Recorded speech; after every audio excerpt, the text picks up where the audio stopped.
Right. Hello, everyone. Okay, so today I'm going to be starting to go through gender. Now, I don't actually teach gender at the college where I am at. However, I realise some people who watch these videos may do gender. Now, gender is obviously quite a sensitive area, especially nowadays.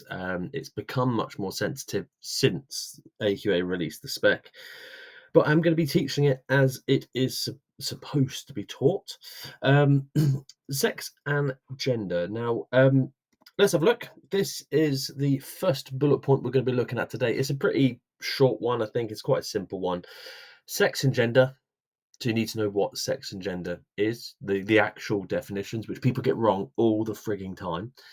Sex role stereotypes, which I'm sure you can come up with some sex role stereotypes even in this modern age. And then we're looking at something that most people won't know, which in as much detail, which will be androgyny and how to measure androgyny using the BEM sex role inventory. I sometimes misread that as something else, but the BEM sex role infantry. So what we need to know is, like I say, a definition of sex, a definition of gender, and to be able to differentiate between the two, because people get it wrong all the time. You need to know what is meant by sex role stereotypes, give examples, but also evaluate the concept of sex role stereotypes. That is something that people don't do particularly well. What androgyny is, how it's measured, and evaluate how it's measured in particular as well. That's something that's quite important. So let's start from the beginning. As soon as I start the video, I start getting loads of WhatsApp messages. I'm going to take that off. Stop messaging me. What do we mean by sex? Which, yeah, there are multiple avenues we can go down here, but we are talking uh, not in the way you're probably thinking. Um, Now, in society, all the time, we use sex and gender interchangeably and often incorrectly as well. You need to know specifically what is meant by sex and gender. So, what we mean by sex is the biological status of the individual, right? So, it's essentially how you were born, or rather, what sex you were born. It's innate. It is generally irrefutable. You cannot deny that you were born a male. You can't deny that. It is a biological scientific fact. It is based upon the anatomy you're born with, the physiology you're born with. So sex is generally irrefutable. You're either male or female. Now there are um, some cases, it's relatively rare, where you're kind of in the middle. You're born technically what's called intersex, or you may be a hermaphrodite, for example, which is born with male and female genitalia. But generally speaking, and that's why I say it's generally irrefutable, sex is irrefutable. Now, what is much more futable is gender. Now, if the biological status is sex, the psychosocial status is what we mean by gender. It's much more fluid, and it doesn't refer to the physical anatomy of the individual. It refers to their behaviors, their attitudes, for example. And like I say, gender is much more fluid than sex. It's much more changeable, and it's generally influenced by culture. Now, you need to know that. Like, you need to know those definitions. You need to know, I'd say at least two things from each. Sex is the biological status. Stop messaging me. Um, Sex is the biological status. It's male or female. It's about anatomy. Whereas gender is the psychosocial status of the individual, which is much more fluid. It's much more nature, nurture. So, sex is nature. You know, it is an irrefutable fact. It's innate. It's what you're born with. Where gender is much more influenced by your external environment. Now, for most people, the sex and the gender correspond. So, if you're born male, your gender is generally more masculine. If you're born female, that's your sex, female, your gender is often more feminine. For most people, their genders and their sex correspond to each other. However, uh, and this has been known for a long time, that that's not always the case. And we live in much more accepting times nowadays. But I remember growing up and uh, we don't use this terminology anymore. We don't use terms like cross dressing or transvestites or, you know, we don't, I haven't heard that term in a long time, but that was the terminology that was used. And I'm using that terminology not to be offensive here, by the way, but because I'm just showing you that time moves on.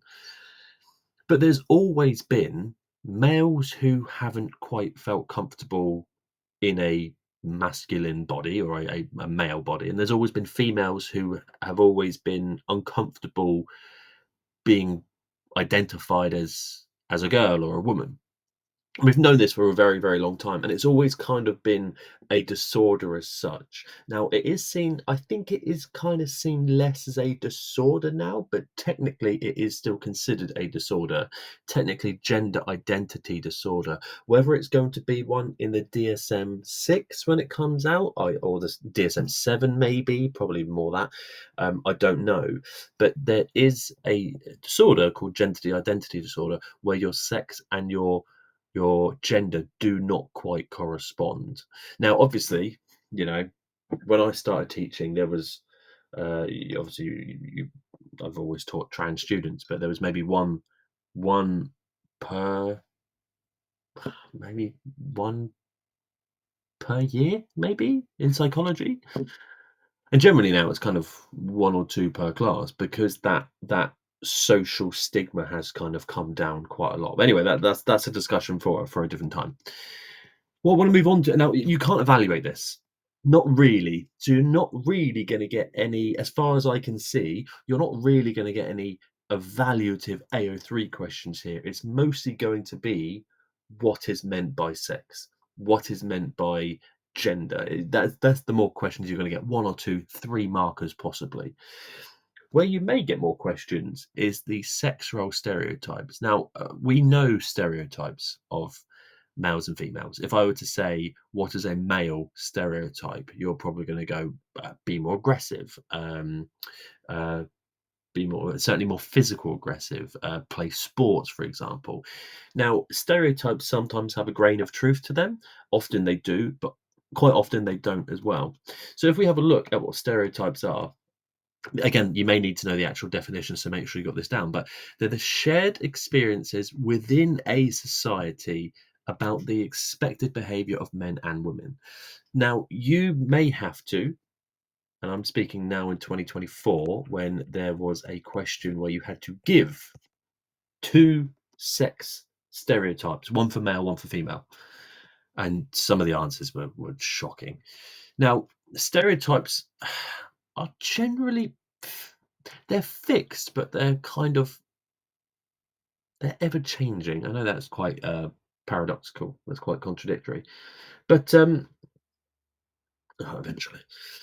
Um, so, for example, men being strong, women are more empathetic or caring. You need to know a good few examples. I do have some good examples, but boys like to play with guns, girls like to play with dolls. Like, you can use these examples. Now, sexual stereotypes, they're not innate. You are not born with them. They are learned almost entirely, you would argue, from um, being exposed to them in society, so through parents or through friends or teachers or anything like that. So you learn, it's pure, sexual stereotypes are purely nurture. Now, one potential evaluation you can go here: sex role stereotypes create an alpha bias. So for those of you who haven't covered this term yet, hopefully you should have done, but an alpha bias is essentially kind of a theory or a piece of research or whatever that suggests differences between the sexes that may be exaggerated. So sexual stereotypes say, yeah, men do this and women do that. So it's potentially exaggerating a difference between men and women. The problem with that is that it creates stereotypes, prejudice, discrimination. So if you see a girl playing in Starbucks, for example, running around and the parents are just like drinking coffee or something, like playing with a gun and going up to people and pretending to shoot them, you're gonna be like, what a weirdo. What a weirdo. What a weird girl. Well, why is she playing with a gun? Why is she not playing with the toy? Whereas if a boy did that, it's perfectly fine. That's expected behavior. So this creation of stereotypes does potentially lead to alpha bias, which is a really, really solid evaluation to go down. Why is that bad? Because it creates discrimination and prejudice and stuff like that. Now, like I say, they're generally shared by most members of a society, right, which we've covered anyway. But they do act as a shortcut to understand certain behaviors. They're a cognitive shortcut, a little bit like a schema. They are basically schemas, really. They're sexual stereotypes. Um, we develop them in a variety of ways, and you do need to know this, but more of this will come later. So you don't need to, it's worth knowing now, but don't research this fully. So, three ways in which you may develop your sexual stereotypes is through social learning, on your observation, you see it in parents, imitation, copying your parents. If you identify with your dad because you are male or masculine, you are going to copy his behaviors because that's how you identify. Reinforcement, all this social learning stuff, right? You've also got stuff through Kohlberg and cognitive awareness of gender. So, at what stage? My boy at the moment, at time of recording, is 16 months old. He doesn't even know the concept of male or female yet.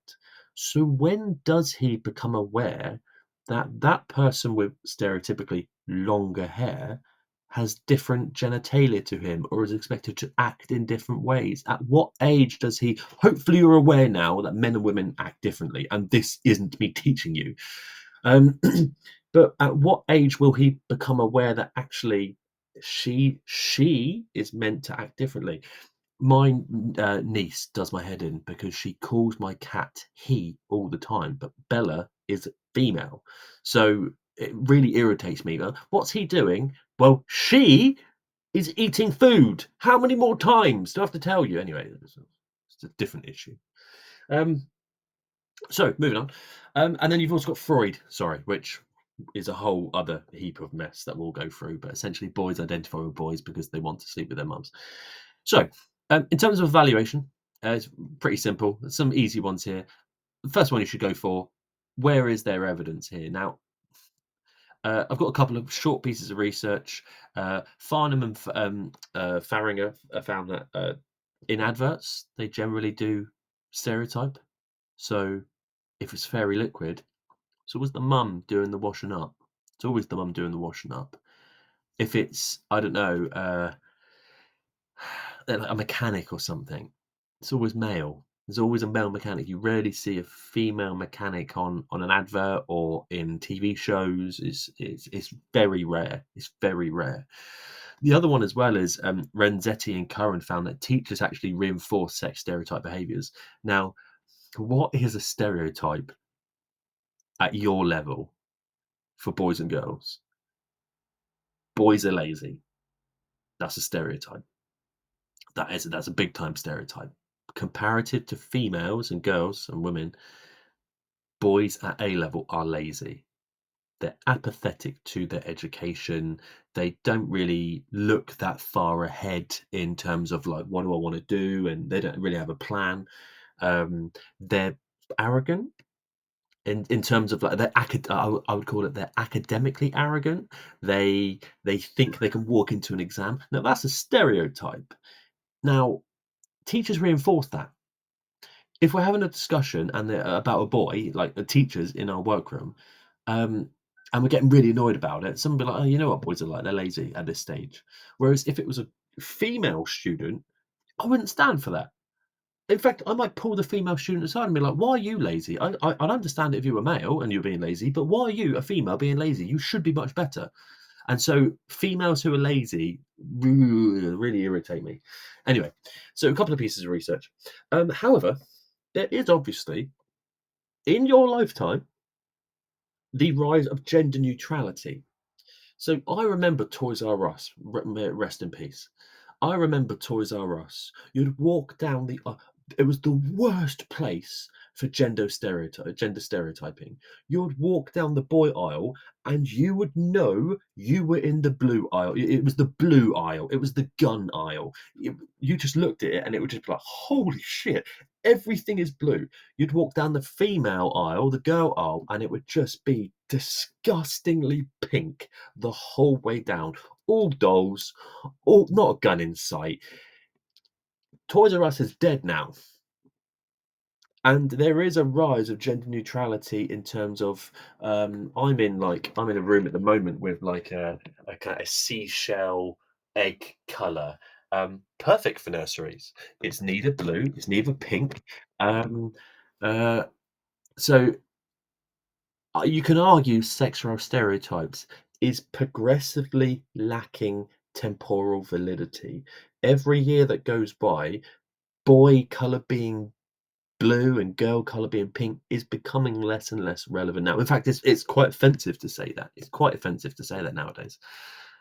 Now, obviously, there's loads of negative stereotypes of negative aspects of stereotyping. So, for example, limits women in career because they should stay at home. That's a stereotype. Men staying at home with newborn babies. Men being the stay-at-home husband. What the hell? What is wrong with you? So there are issues with stereotyping, but there are positive aspects to it. Like it acts as a cognitive shortcut to our understanding. It helps us understand why men behave in ways quicker. You know, we don't have to learn it every time we see a lazy man. We go, men are lazy. Um, so you may get asked to evaluate sexual stereotypes, and you've got plenty there to act with. Um, Now, the second part of this is androgyny. Now, I'd like you to think about how masculine and feminine you are. Both of those, by the way, right? How masculine are you? Do you think, in terms of your behaviors? How masculine are your behaviors? And how feminine are your behaviors as well? Are you good at reading emotional distress in someone? Do you have good empathy? That's a female thing, right? Generally, I'm being stereotypical. Androgyny has many definitions, but it's kind of referring to both genders. In psychology, this is the important bit. In psychology, it means possessing a mix of masculine and female traits. So it's more like the personality side of things, the behavior side of things. So it can mean what you physically look like, but that's not really what we mean in psychology. Psychology is not the science of what we look like, it's the science of how we behave. So when we talk about androgyny in psychology, we're talking about a mix of masculine and female behaviors and traits. Now, I am I think I'm more masculine than feminine. I do think I'm slightly androgynous, not a little bit. Like I'm competitive. I can be quite aggressive, particularly when I'm playing sport. Um, I think I'm quite empathetic, but I probably lean more I lean more the masculine side. I've got a bald head, so it's quite hard to be feminine when you've got a bald head, unless you have alopecia. I'm sorry, um, but if we have a look, this is a good example. Someone who has androgynous traits might be competitive and ruthless at work, so those masculine traits, but they may also be a sensitive and caring parent. So they're able to deal with a wider range of situations. They have that aggressiveness in them to deal with, sport or teamwork or work, so on and so forth. But they have that feminine side to them that they can be empathetic. So this is quite important because, generally speaking, androgyny is thought, at least, thought to help you deal with a wider range of situations. If I'm purely just masculine, right, bald head, like no neck, I walk like I'm a tank, I can be competitive, I can be aggressive, but when I need those feminine traits, I don't have them and I don't deal well with that situation. So androgyny is thought, there's some research for and against, is thought to help you deal with more. situations more effectively. Oh my shit. Oh my shit. Sorry. Um, keep talking. Keep talking amongst yourselves. Um, oh, that's okay. Whew, that's close. Um, so it's worth noting here that an excessively masculine female, so built like a tank, maybe short hair, punches random people, or a particularly feminine male is not androgynous. The whole point about androgyny, it is a balance of masculine and feminine traits. If you've got an incredibly masculine woman or an incredibly feminine male, that's not androgyny. So, on your right and my right, um, are 60 traits. So we're moving into now how you measure androgyny. Now you need to know Sandra Bem's Bem sex role infantry. You need to know this. What she basically did in the 70s, different time, remember, uh, she created this 60 traits. Have a look. Do you think you are more the left, the center, or the right? Um, which ones do you think you have? You know, I am self-reliant. Is that male though? Is that masculine? To be self-reliant? Are women not self-reliant, especially nowadays? So it's got 60 items, 20 masculine, 20 neutral, 20 feminine. These are the ones that she used.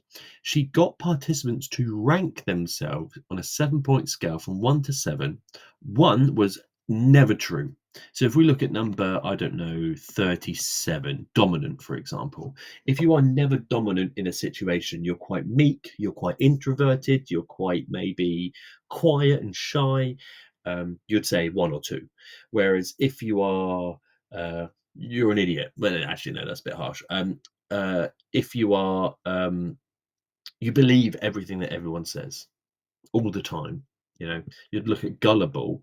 Sorry, if you are gullible, I didn't mean you're an idiot. That's a bit harsh. You might say then 7.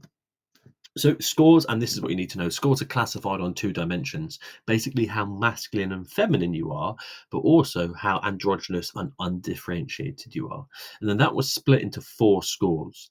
So the 4 scores are: you scored high masculine, low feminine, and you'd be masculine. I think I'd probably fall into that one really, mostly. You scored low masculine, high feminine. Obviously, you were then classified as feminine. You scored high masculine and high feminine, therefore you are androgynous. So that would be androgyny. And if you scored low in both, so you didn't actually believe you were many of these traits at all, you were undifferentiated, not put into a category really. Now, there are some issues with measuring androgyny. One is the temporal validity of the traits. Now, this was done in 1974, before you or I, yes, me, by the way, was born. Um, we've moved on. Do you know what I mean? We've moved on. Um, uh, Self-sufficient was seen as a male trait. In my lifetime, women going and having careers, raising kids by themselves, being not dependent on males, that's really soared. That's really soared. So it's no longer a male masculine thing.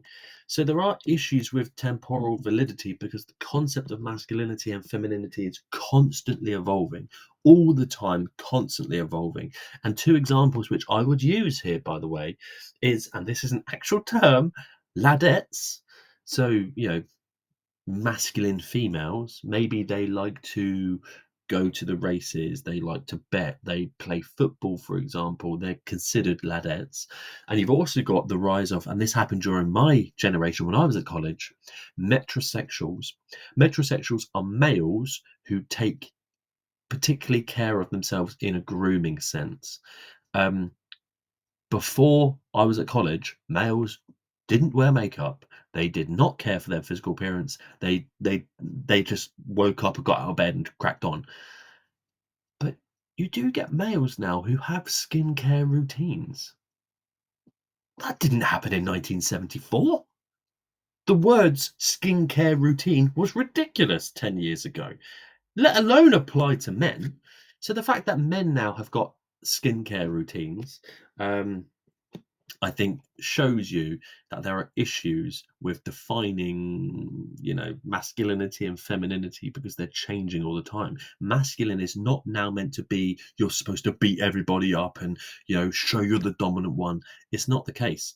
So a couple of pieces of research. Prakash tested 100 married women in India and found that women who had higher masculine scores were actually less likely to have depression, anxiety, stress, and physical health issues, showing that women with high masculine scores, the androgynous women, did do quite well. Androgyny is linked to better mental health. Worth knowing. However, you've also got Hoffman and Borders. Now, they looked through those 60 terms that we've looked at in 2001 and found that only two of them were considered masculine or female. And they were the words masculine and feminine. All other words, dominant, self sufficient, self reliant, empathetic, all other words failed to achieve 75% agreement, which basically means that all of these terms, according to that piece of research, the only ones that were considered were masculine. Bollocks. Were masculine here and feminine here. Those were the only words that were considered masculine or feminine. So masculinity and femininity have changed. So, a couple of pieces of evaluation. There is evidence that the BEM sex role infantry is valid and reliable. BEM did this herself. The idea that androgynous individuals do well in society makes sense. It does make sense. If you have male and female traits, you're more likely going to be able to deal with a wider range of situations. That makes sense. It does. Some research doesn't bear it out, but it does actually make sense. But an issue you can't get away with is that the BEM sex role infantry was created it's actually now 50 years. This year, actually. I should probably change that, shouldn't I? It's been 50 years. 50 years since it was created. We have moved on. Get over it. We've moved on. The rise in competitive women's sport suggests that competitiveness is not really a masculine thing anymore. That's a good example. Men staying at home to look after their baby suggests that some men are quite empathetic now and caring. So that's not a female thing anymore. So yeah, now there's some honestly. I've been doing psychology now for like 20 years. When everyone asks me to give them an interesting fact about psychology, I always give the second one down. The case of the Guevardoccis, the Batista boys. Now, I'll go through that. I'm not going to go through this in too much detail, but I will just give you like a synopsis. The case of David Reimer, Bruce and Brenda, absolutely read that. It's so interesting.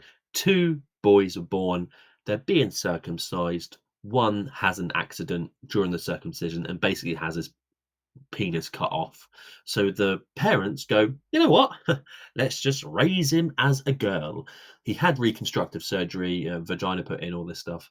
And he was raised as a girl and it worked perfectly until puberty hit.